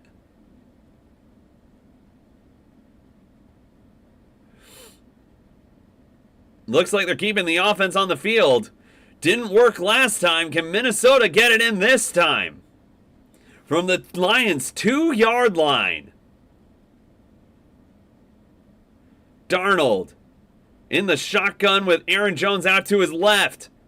Darnold back to throw, not finding anything. Scrambling out to his right, throws, and can't get it to Addison. Terry and Arnold might have been there a little early, but it's incomplete again. And the Lions are going to take over on downs. The Vikings just cannot get into the end zone. I think that's interference on Arnold, but they don't call it. He's kind of all over Addison there. But yeah, it remains 10-6, Lions over Vikings. You're listening to my live reactions here on the Dustytron channel.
All right.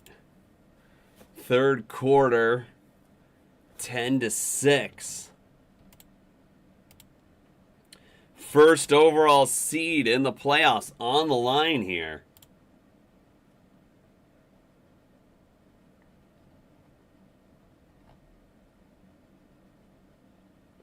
$11:58 to go in the third quarter. Lions holding on to a 4-point lead.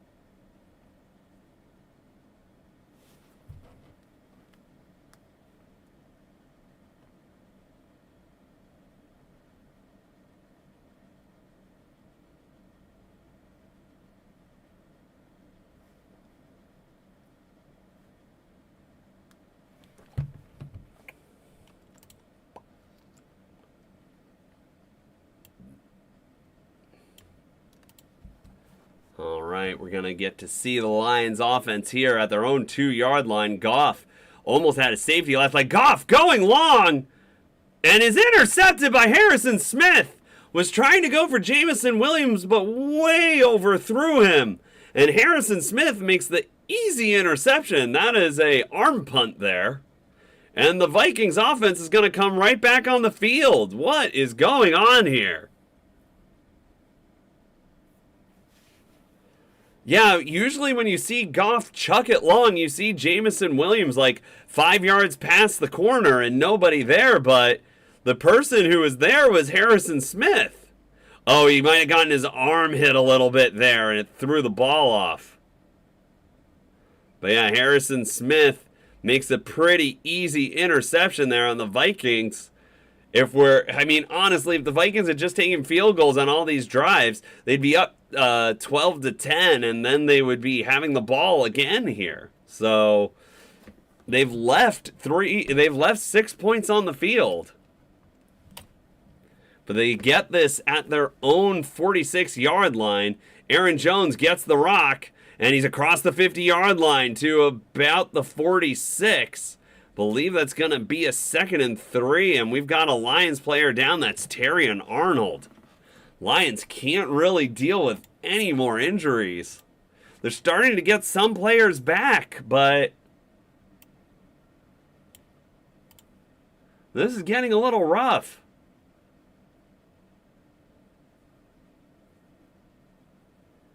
But yeah, we do have a bit of low viewership here, so if it doesn't pick up in a little bit, I may be hopping off soon.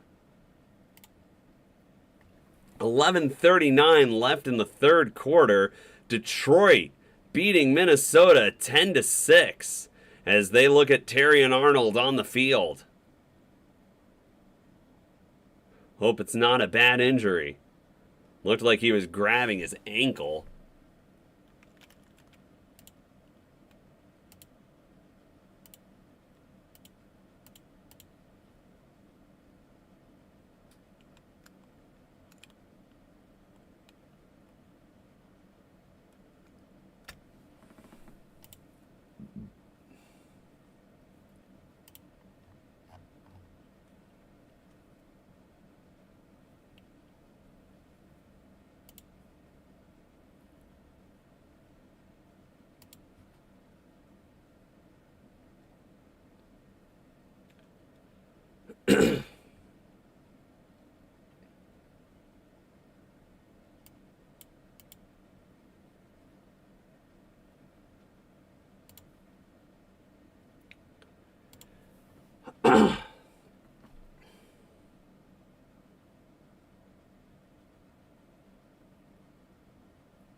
All right, looking like we're getting back to the action soon.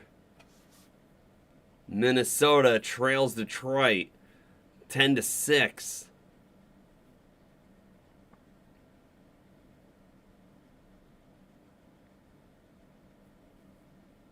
At Ford Field. And this just means so much for the city of Detroit. They've been through so much. The Lions have been a mess forever. And for the Lions to have the best year in franchise history and have a shot at the #1 overall seed, this is just a huge, huge game for the city of Detroit.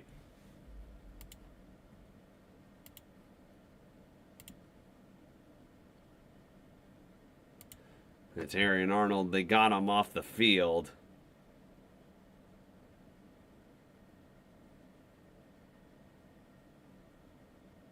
Yeah, looks like that might have been some friendly fire there. All right, Hawkinson in motion. Darnold from the shotgun throws to Aaron Jones, and he's got a head of steam. Gets it to the 36. As we wind under 11:20 to play in the third quarter. Aaron Jones having himself a pretty good game today.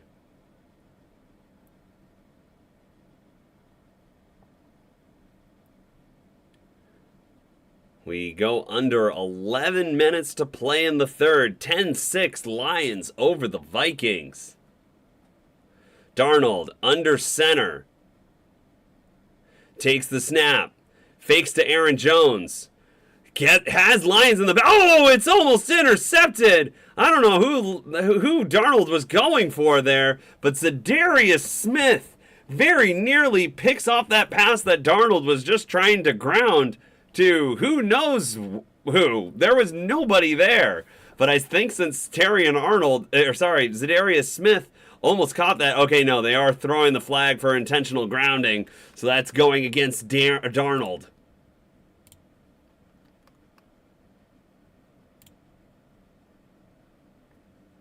Yeah, did not get out of the tight end box and so probably wasn't out of the tight end box and didn't get it back to the line of well, he's out of the tight end box, but definitely didn't get it back to the line of scrimmage.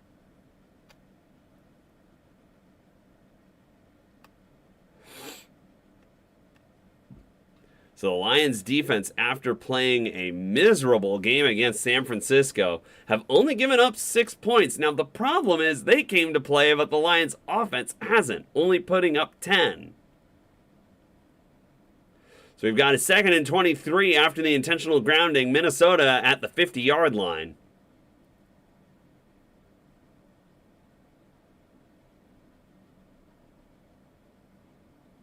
He takes the snap. Throws it, and it's caught by Justin Jefferson. Couldn't quite tell how long that went for. Let's check over here to see what the down and distance is.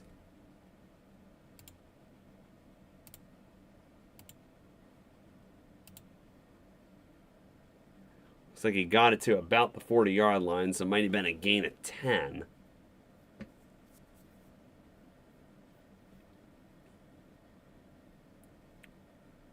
It looks like it's a 3rd and 5, so that was actually a pretty big gain there. 3rd and 6 is the official number. And, oh, Justin Jefferson drops the ball. And it's 4th and 6, and yeah, if you're Minnesota, I don't know if you trust that kicker. He's been hooking balls a lot. Maybe you go for it here. But that hasn't worked out too well for him so far. They're 0 for 2 on 4th down conversions. Yeah, Justin Jefferson just doesn't catch that. He doesn't corral it. So Jefferson having a bit of a rough night tonight. And they are going for the 51-yard field goal attempt. They line him up on the right hash because he does tend to hook it left, and he gets it. So Minnesota cuts the lead back down to 1, 10-9. You're listening to my live reactions here on the Dustytron channel. Just under 10 minutes left.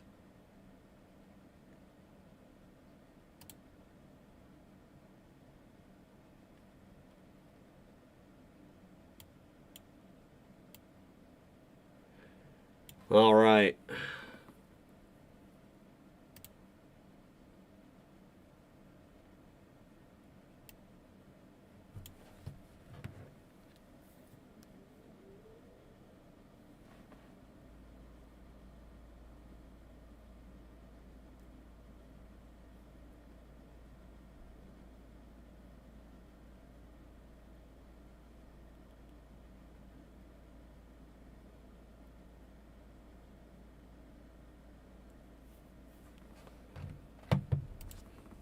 All right.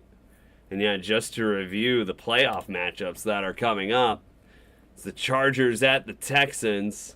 That's going to be the first game. And the second game, the Prime Video exclusive, is the Steelers at the Ravens. And then on Sunday, you have CBS. It's Broncos at Bills. Fox is Packers at Eagles. And then NBC has the Commanders at the Bucks. And then ESPN has the Monday night. It's the loser of this game, either the Vikings or the Lions at the Rams. All right, volume has not picked up, so I'm going to call this one a night. But thanks for all who joined and talked and chatted with me and reacted to this game along with me. Lions have a 1-point lead. Hopefully they can hold on, but we'll see. Thanks so much. You've been listening to the Dustytron channel. Have a great night, everyone.